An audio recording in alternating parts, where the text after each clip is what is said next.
Hey everyone, welcome back to the video again. अब हम थोड़ा जावास्क्रिप्ट में एडवांस साइड मूव हो गए हैं, लेकिन हम जो पढ़ने वाले हैं वो टॉपिक जरूर एडवांस है, लेकिन कॉम्प्लेक्सिटी उनकी हमेशा लो रहेगी क्योंकि हम उनको समझेंगे इस प्रकार से कि हमें वो सारे इजी टॉपिक रहेंगे। तो बेसिकली हम यहाँ पर क्लासेस के बारे में पढ़ने वाले हैं। अब क्लासेस क्या है और कैसे वर्क करती हैं हम उसको समझेंगे, लेकिन इसमें एक इंटरेस्टिंग बात यह है कि जो हम क्लासेस के कॉन्सेप्ट समझने वाले हैं इसको हम एक प्रॉब्लम स्टेटमेंट को लेके समझेंगे। बिकॉज एट द एंड जब हम क्लासेस को समझेंगे तो उसको यूज कब करेंगे, जब हम रियल वर्ल्ड प्रोजेक्ट्स पे होंगे। तो वो रियल वर्ल्ड प्रोजेक्ट में जो रियल प्रॉब्लम्स आती है, सिनारियोज आते हैं, वहां पर इन क्लासेस को कैसे यूज करते हैं हम वही इस वीडियो में लेके चलेंगे। हम क्या करेंगे, हम एक प्रॉब्लम स्टेटमेंट रखेंगे और उसके बिहाफ पे हम उसको सॉल्व भी करेंगे और साथ साथ वहीं पर उस कॉन्सेप्ट को क्लियर करेंगे। तो पहले क्लासेस का छोटा सा ओवरव्यू ले लेते हैं, फिर हम कोडिंग में जाते हैं, वो प्रॉब्लम स्टेटमेंट की हेल्प से पूरा क्लासेस के बारे में समझेंगे। तो देखो, क्लासेस बेसिकली क्या होता है कि हर एक ऑब्जेक्ट के लिए एक टेम्पलेट क्रिएट करता है। अब इसको एग्जांपल समझते हैं।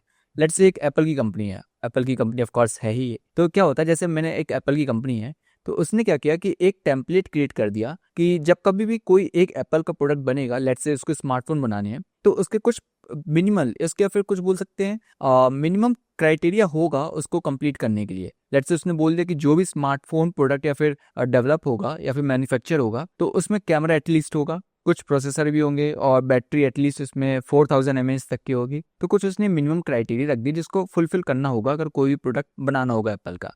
तो ये सब उसने क्या किया, एक टेम्पलेट में क्रिएट कर दिया, राइट। एक बोल सकते हैं ब्लूप्रिंट या फिर डॉक्यूमेंट बना दिए। तो जब कभी भी हम नया प्रोडक्ट बनेगा तो सबसे पहले ये सारी चीज फॉलो अप करेगा, अगर हो पाया तभी वो प्रोडक्ट हमारा मार्केट पे आएगा, अदरवाइज उसको मैन्युफैक्चर करेंगे सारे टेम्पलेट के हिसाब से। तो यही था क्लासेस का छोटा सा ओवरव्यू। अब समझते हैं इसको प्रॉब्लम स्टेटमेंट की हेल्प से कि हम क्लासेस एक्चुअल में क्रिएट कैसे करते हैं और रियल वर्ल्ड प्रोजेक्ट्स में कैसे इसको यूज करते हैं। तो हमने ऑलरेडी यहाँ पर एक क्या किया है कि question.md नाम की फाइल बनाई है, जिसमें हमने सारे प्रॉब्लम स्टेटमेंट को लिख दिया है। तो एक एक करके सब समझेंगे और धीरे धीरे सब समझ में आ जाएगा और आप खुद सामने से बोलोगे अरे ये तो अब हो जाएगा, अरे ये तो बहुत ईजी था। तो चल सबसे पहले पहला स्टेटमेंट समझते हैं। पहला बोलता है कि एक यूजर क्लास बनाओ और उससे एक ऑब्जेक्ट क्रिएट करो। चलिए देखते हैं सबसे पहले। अब यूजर क्लास बनाना है तो हम यहाँ पर क्लास कैसे बनाते हैं वो भी समझेंगे और साथ साथ इस प्रॉब्लम स्टेटमेंट को भी सॉल्व करेंगे। तो देखो, क्लास बनाना कितना ईजी है। अब जावास्क्रिप्ट में क्या है कि क्लास एक कीवर्ड है, रिजर्व कीवर्ड वो भी। तो हमें क्या करना है, हमें सिर्फ क्लास लिखना है और ये कीवर्ड हमारा रिजर्व है, तो कोई हम अलग से यूज नहीं कर पाएंगे कोई वेरिएबल नेम में, कि हमें बना के रखना पड़ेगा। ठीक है, अब हमें क्लास हमने बना लिया यूजर, और हमारा क्या था, यूजर क्लास बनाना था। ओके, अभी हमने तो कीवर्ड लिखा है, यूजर भी तो लिखना जरूरी है। तो हमने यूजर बनाया, फिर हमने कर्ली ब्रेसेस लगा दिया। तो ये क्या हो गया, ये हमारा क्लास बन गया। जी हाँ, बस हमने क्लास कीवर्ड लगाया, हमारा जो क्लास का नाम था वो यूजर, हमने कर्ली ब्रेसेस लगा दिया। हमारा अगला पार्ट क्या बोल रहा था क्वेश्चन का, कि उससे एक ऑब्जेक्ट भी क्रिएट करो। ठीक है, मतलब इस क्लास से हम ऑब्जेक्ट क्रिएट करने वाले हैं। चलिए वो भी देखते हैं कैसे होगा क्रिएट। हम क्या करेंगे, वेरिएबल क्रिएट करते हैं। लेट्स से हमने वेरिएबल क्रिएट किया लेट कॉन्स्ट u1, और क्या करेंगे, हम न्यू कीवर्ड का यूज करेंगे और फिर यूजर लिखेंगे जो हमारी क्लास का नाम था, और पैरेंथेसिस भी लगाएंगे। तो ये बन गया हमारा ऑब्जेक्ट। हमारा ऑब्जेक्ट यहाँ बन पाया क्योंकि हमने यहाँ पर न्यू कीवर्ड का यूज किया है। तो आपने न्यू कीवर्ड के बारे में ऑफकोर्स हमारी पुरानी वीडियो में जरूर सुना होगा, जिक्र जरूर हमने इसके बारे में किया होगा। तो बेसिकली न्यू कीवर्ड क्या करता है कि हमारा एक ऑब्जेक्ट क्रिएट करने में हेल्प करता है जो हमने क्लास से बनाया है। ठीक है, तो हमने क्या किया, एक वेरिएबल बनाया u1 जिसमें हमने न्यू कीवर्ड यूज करके एक ऑब्जेक्ट बना लिया। अब देखते हैं अगर इसके हमारा ऑब्जेक्ट बना भी नहीं तो हम टाइप ऑफ ऑपरेटर का यूज करके u1 का टाइप भी जान सकते हैं। तो चलो वो भी देख लेते हैं। हम क्या करते हैं, console.log, और हम u1 को प्रिंट करके देखते हैं। तो सबसे पहले फाइल को रन करेंगे। हम देख लेते हैं कहाँ पर है, हमें जाना है अपनी क्लासेस की फाइल में, फिर हमें रन करना है अपनी index.js फाइल को। तो हमने रन किया तो हमारे पास यहाँ पर यूजर और ऑब्जेक्ट बन के आ गया। हाँ मतलब ठीक है, हमारा u1 ऑफकोर्स एक ऑब्जेक्ट बन चुका है, तो ये तो हमारी श्योरिटी हो गई। अब इसको कमेंट कर देते हैं अभी के लिए। अब दूसरे प्रॉब्लम स्टेटमेंट में से चलते हैं। ये प्रॉब्लम स्टेटमेंट पहले तो क्लियर हो गया कि एक क्लास कैसे बनाते हैं और इससे एक ऑब्जेक्ट कैसे क्रिएट करता है। फिर से अगर रिकॉल करें तो बेसिकली हमने क्लास रिजर्व कीवर्ड का यूज किया, फिर जो क्लास का नाम होगा वो लिखा और कर्ली ब्रेसेस लगा दिए, तो इससे हमारा क्लास बन गया। और इस समय अगर ऑब्जेक्ट बनाना है तो हमने एक वेरिएबल नेम के अंदर एक यूजर क्लास को स्टोर किया और उसमें हमने न्यू कीवर्ड लगा दी, तो हमारा ऑब्जेक्ट क्रिएट हो गया। हम चाहे तो एक और यूजर 2 भी क्रिएट कर सकते थे सेम क्लास का यूज करके। हम क्या करेंगे, अगर हम इसको ऐसे करके यहाँ पर एक बार कॉपी किया, हमने इसको यूजर 2 कर दिया, क्योंकि हमारा क्लास एक टेम्पलेट है ना। अब उसे जितने चाहो उतने प्रोडक्ट बना लो, वैसे ही जितने चाहे उतने ऑब्जेक्ट भी बना सकते हो, राइट। तो हमने सिर्फ एक बार क्लास डिफाइन किया और जितने चाहे उतने हमारे पास ऑब्जेक्ट बनते चल जाएंगे। ठीक है, अभी के लिए इसको बंद करते हैं। अब प्रॉब्लम स्टेटमेंट 2 कहता है कि यूजर क्लास में एक गेट डिटेल्स मेथड बनाओ और नेम एंड ईमेल प्रिंट करो। ठीक है जी, चलिए वो भी करते हैं। अब हमने क्या किया था, हम जब ऑब्जेक्ट के अंदर बनाते थे मेथड्स को या फंक्शन को, तो हमें ऐसे कुछ लिखना होता था, राइट। हम लिखते थे फंक्शन, फिर हम लिखते थे ऐसे हेलो नाम का फंक्शन बनाना था, हेलो, फिर ऐसे पैरेंथेसिस, फिर कर्ली ब्रेसेस। तो इस प्रकार से हमारा फंक्शन बनता था। लेकिन हमें यहाँ पर ये सब नहीं करना क्लासेस में। हम सिंपली लिखेंगे, हमें बनाना था गेट डिटेल्स का, तो हम लिखेंगे गेट डिटेल्स पैरेंथेसिस और कर्ली ब्रेसेस। ये हमारा फंक्शन यहाँ पर डिक्लेयर हो गया। तो क्लासेस के अंदर सिर्फ इतना इजी, ना ही कोई फंक्शन कीवर्ड का यूज करना, ना ही कोई एरो फंक्शन, सिर्फ ऐसे बना दो। और क्लासेस के अंदर बना रहे तो इसको मेथड भी बोल सकते हैं। ठीक है, प्रॉब्लम स्टेटमेंट में वापस आते हैं। हमें प्रिंट करना था यूजर का नेम एंड ईमेल, तो हम क्या लिखते हैं, हम यहाँ पर लिखते हैं लेट्स से हमने रिटर्न कर दिया। रिटर्न कर दें क्या, चलिए वह प्रिंट कर देते हैं। प्रिंट करते हैं क्योंकि हम प्रिंट करने को बोला है, तो हम प्रिंट करते हैं यहाँ पर क्या, यूजर का नेम एंड ईमेल। तो हम लिखते हैं नमन, और फिर ईमेल भी लिखते हैं लेट्स से naman@gmail.com। तो हमने लिख दिया। अब इस फंक्शन को हमें कॉल भी करना होगा, तो हम क्या करेंगे, हम अपने u1 वेरिएबल के साथ गेट डिटेल्स को कॉल करेंगे और पैरेंथेसिस लगा देंगे। चलिए इसको रन करके देखते हैं। रन किया तो हमें नमन और naman@gmail.com मिल गया, मतलब हमें नेम और ईमेल मिल गया। तो इस प्रकार से हमने क्या किया, एक मेथड या फंक्शन बनाया और उसके अंदर हमने वैल्यू को प्रिंट कर दिया। चलिए थर्ड प्रॉब्लम स्टेटमेंट के अंदर चलते हैं।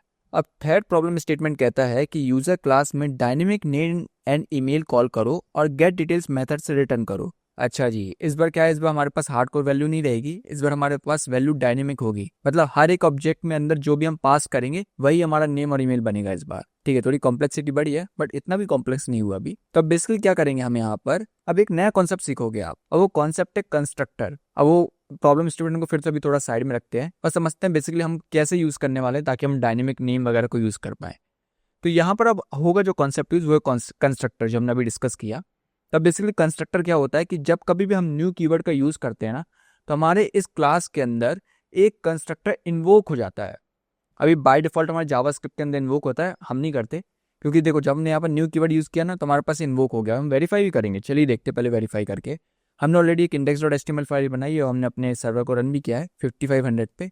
तो अगर हम यहाँ पर क्या करते हैं, इसको फंक्शन को यहाँ पर हमने कॉल किया था राइट। तो चलो हम यहाँ पर चलते हैं, यहाँ पर अपने ब्राउजर पे, और यहाँ पर हम u1 को प्रिंट करते हैं।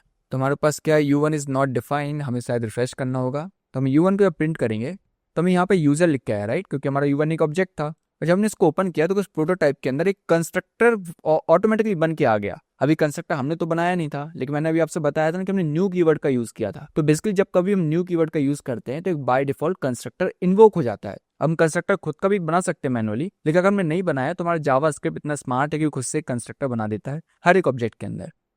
तो वही हुआ, यहाँ पर एक कंस्ट्रक्टर ऑटोमेटिकली क्रिएट हो गया। चलिए कोड में वापस आते हैं। अब हमें डायनेमिक नेम चाहिए था, तो हम क्या करेंगे, हम यहाँ पर जाएंगे, यहाँ पर एक कंस्ट्रक्टर लिखेंगे। अब ये कीवर्ड भी हमारा रिजर्व है, इसका नेम चेंज नहीं कर सकते, इसका नेम हमेशा कंस्ट्रक्टर ही रहेगा। हमने क्या किया, पैरेंथेसिस लगाए और यहाँ पर कर्ली ब्रेसेस लगा दिए। तो एक प्रकार से बोल सकते हैं कंस्ट्रक्टर मेथड है ये, क्योंकि जैसे हमने गेट डिटेल्स लिखा था वैसे हमने लिखा, बस इसका नाम हमेशा फिक्स्ड रहेगा, वो भी कंस्ट्रक्टर। अब इसके अंदर मुझे यहाँ पर नेम और ईमेल पास करना होगा, तो हम लिखेंगे नेम और ईमेल। अब जो नेम और ईमेल है ये कहाँ से आ रहा है, हमारे यूजर से आएगा, तो हमें यहाँ ही पास करना होगा। हमारा नेम है नमन एंड ईमेल है हमारा naman@gmail.com। इसको हमें स्ट्रिंग में पास करना होगा, तो डबल कोट लगाना जरूरी है, ये हम लगा दिया। ठीक है, तो अब बेसिकली क्या हो रहा है कि हमारा जब इनिशियलाइज हुआ है यूजर ऑब्जेक्ट, तो बाय डिफॉल्ट हमारे कंस्ट्रक्टर चलेगा और इसके अंदर जो नेम और ईमेल है वो हमारा कॉल हो जाएगा। अब इसको कॉल कैसे करना है वो भी समझते हैं। अब देखो यहाँ पर एक और कॉन्सेप्ट हमारे पास आएगा, वो है दिस कीवर्ड का। ये ऑफ कोर्स हमने अपने ऑब्जेक्ट की वीडियो में डिस्कस किया था, लेकिन यहाँ पे डिस्कस करते हैं कि दिस कीवर्ड एक्चुअली करता क्या है। तो हमने लिखा दिस डॉट नेम, और फिर इसके बाद हमने इक्वल्स टू का साइन लगाया, फिर असाइनमेंट ऑपरेटर, और फिर हमने यहाँ पर नेम को कॉल किया। सिमिलरली हमने क्या किया, यहाँ पर हमने कॉल किया दिस डॉट ईमेल, और यहाँ पर हमने ईमेल को कॉल कर दिया। तो बेसिकली यहाँ पर क्या हो रहा है, जो दिस के बाद हमने नेम लिखा, ये बताता है कि हमारा करंट ऑब्जेक्ट के बारे में राइट। अब जैसे हमारे पास यहाँ पे u1 था ऑब्जेक्ट राइट, अगर हमने एक और यहाँ पर ऑब्जेक्ट क्रिएट किया, लेट्स से हमने एक और क्रिएट किया था u2, जैसे हमने पहले क्रिएट किया था। तो अब क्या हो रहा है, जब हम u2 को कॉल करेंगे तो हमारा u2 ऑब्जेक्ट के लिए ये दिस डॉट नेम और दिस डॉट ईमेल होगा। जब हमने u1 को कॉल किया तो उसके लिए दिस डॉट नेम और दिस डॉट ईमेल होगा। इसको ऐसे समझ लो कि जैसे हम वेरिएबल क्रिएट करने के लिखते थे ना, const a equals to name, हमने एक वेरिएबल क्रिएट किया ए नेम से, वैसे हमने कंस्ट्रक्टर के अंदर एक प्रॉपर्टी क्रिएट करी दिस डॉट नेम की, और वो प्रॉपर्टी हमेशा डायनेमिक होगी, या फिर बोल सकते हैं प्रॉपर्टी का नेम जो है दिस डॉट नेम, उसके अंदर हमारे पास वैल्यू जो नेम है वो यहाँ से आ रही है, जो हमारे पैरामीटर्स है वहां से आ रही है। जब हमने यहाँ पर इसको इनिशियलाइज किया था अपने आर्ग्यूमेंट में, तो जब कभी भी हमने कॉल करेंगे तो ये दिस डॉट नेम हमारा करंट ऑब्जेक्ट के लिए होगा और इसके अंदर ही प्रॉपर्टीज आ जाएंगी। अब इसका नेम हम डिफरेंट भी रख सकते थे, लेट्स से हमने रख दिया फुल नेम, जरूरी नहीं है दिस डॉट नेम रखो, अगर हम ऐसे भी चाहें तो ऐसे भी रख सकते हैं, क्योंकि प्रॉपर्टी का नेम है ना, ये नेम हमारा सेम होना चाहिए क्योंकि ये नेम हमारा पैरामीटर से आ रहा है। लेकिन जो ये हमारे पास प्रॉपर्टी का नाम है इसको हम डिफरेंट रख सकते हैं, लेकिन अभी हम सिंप्लिसिटी के लिए नेम ही रखते हैं, समझ में आएगा आसानी से। तो अब क्या हुआ, हमने यहाँ पर रख दिया, और जब हमने यहाँ पर रख दिया बस बचा क्या, अब हमें सिर्फ इसको रिटर्न करना है अपने गेट डिटेल्स फंक्शन के अंदर। फिर चलो करते हैं हम, इस बार इसको प्रिंट नहीं करना है, रिटर्न करना है, तो हम रिटर्न कीवर्ड का यूज़ करेंगे। तो हम लिखते हैं रिटर्न और हम क्या करेंगे, स्ट्रिंग बनाते हैं और यहाँ पर रिटर्न करते हैं दिस डॉट नेम। उसके लिए टेम्पलेट लिटरल्स लगाएंगे, यहाँ पर लिखेंगे दिस डॉट नेम एंड साथ में हमें प्रिंट करना है ईमेल को, तो हम लिखेंगे फिर से टेम्पलेट लिटरल्स और इस बार हम प्रिंट करना है दिस डॉट ईमेल। तो हमारा गेट डिटेल्स फंक्शन इस बार रिटर्न कर रहा है, तो इसको हमें कंसोल डॉट लॉग में प्रिंट करना होगा।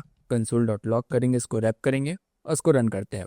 तो जब रन किया तो इसने हमें यहाँ पर नमन और naman@gmail.com प्रिंट करके दे दिया। तो बेसिकली देखा हमने कंस्ट्रक्टर का यूज करके एक डायनेमिक वैल्यू रख दी। अगर मैं U2 को प्रिंट करूंगा, लेट्स से यहाँ पर मेरे पास दूसरा नाम है जो है नाम रोहित और इसका ईमेल भी हमारे पास रोहित है। तो अब क्या हो रहा है, हमारे पास रोहित और रोहित ये U2 का है, राइट। तो हम क्या करेंगे, U2 को कॉल करेंगे। अब अगर हमने U2 को कॉल किया तब तो हमारे पास रोहित और रोहित@gmail.com आ गया। तो इस वजह से क्या हुआ, हमारे पास नेम और ईमेल अब डायनेमिक हो गया। तो जब हमने यहाँ पर अपने जो भी ऑब्जेक्ट को कॉल किया फंक्शन की हेल्प से, तो हमारा दिस डॉट नेम प्रॉपर्टी गया, उसमें हमारे वो वैल्यू एम्बेड हुई, हमें गेट डिटेल्स के अंदर वैल्यू रिटर्न होके आ गई। तो इस वजह से हमने यहाँ पर कंस्ट्रक्टर को बना लिया, दिस कीवर्ड भी समझ लिया और दो ऑब्जेक्ट क्रिएट करके भी देख लिए क्लास से। हमारा अगला प्रॉब्लम स्टेटमेंट क्या कहता है कि अब एडमिन क्लास बनाओ जो यूजर क्लास को इनहेरिट करे। एडमिन के पास एक और प्रॉपर्टी परमिशन होगी और एक मेथड गेट एडमिन डिटेल्स जो सब डिटेल्स शो करे। ओके जी, मतलब अब थोड़ी हमारे पास बात थोड़ी कॉम्प्लेक्सिटी की तरफ जा रही है। अब क्या करना है, हमें एक्चुअली में एक और क्लास बनाना है जो यूजर क्लास को इनहेरिट करेगी। मतलब हमारे यहाँ पर क्लास का एक और नया कॉन्सेप्ट चालू हो गया जिसका नाम है इनहेरिटेंस। अभी कॉन्सेप्ट को हम अगली वीडियो में समझेंगे क्योंकि हर वीडियो में इतना समझना काफी है। अगर सारा कॉन्सेप्ट यहीं समझ लोगे तो मे भी आप कंफ्यूज हो सकते हैं या फिर पुराना कॉन्सेप्ट भूल भी सकते हो। तो इसको भी समझ लो और ज्यादा अगर नहीं आया समझ लो तो फिर से रिपीट करो। बाकी हम अगली वीडियो में इनहेरिटेंस के बारे में समझेंगे।